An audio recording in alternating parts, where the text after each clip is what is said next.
नमस्कार, माझे नाव अनुष्का जनबसवणे.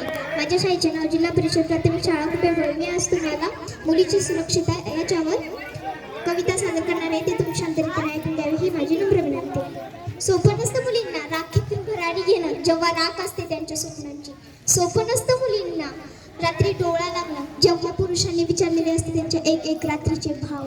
सोपं नसतं मुलींना आई बापाच्या नजरेत नजर मिळवणं, त्या आई बापाला पुरुषांनी भाड खाऊ म्हटलं असतं. सोपं नसतं मुलींना भावाच्या हातात राखी बांधणं, त्या भावाला बहिणीचा दलाल म्हणून घेणवलेलं असतं. सोपं नसतं मुलींना मित्रासोबत चालणं, त्या मित्राला दिन बे भैया रात में सय्या म्हटलं जातं. सोपं नसतं मुलींना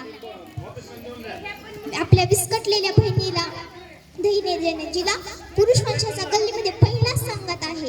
सोपं नसतं मुलींना अपव्याकडे दुर्लक्ष करून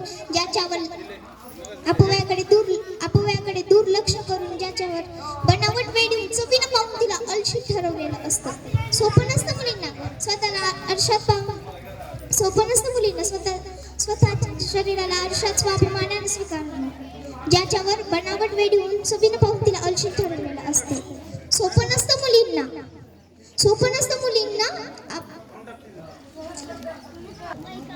सोपं नसतं मुलींना कष्टाने मिळवलेल्या पदकांकडे निरपेक्षपणे पाहणं, ज्याच्यावर लायकी नसतानाही आरोप असतात. सोपं नसतं मुलींना नाउमिंदीवर करणाऱ्या महापुराला पार करून स्वतःला सिद्ध करणं, तुटून गेलेल्या स्वतःला पुन्हा जिंकण्यासाठी ताकदीने उभं करणं. सोपं नसतं मुलींना. तर या मुली उभं राहून मैदानात शैल ठेवतात आणि सळो की पळो करून सोडतात.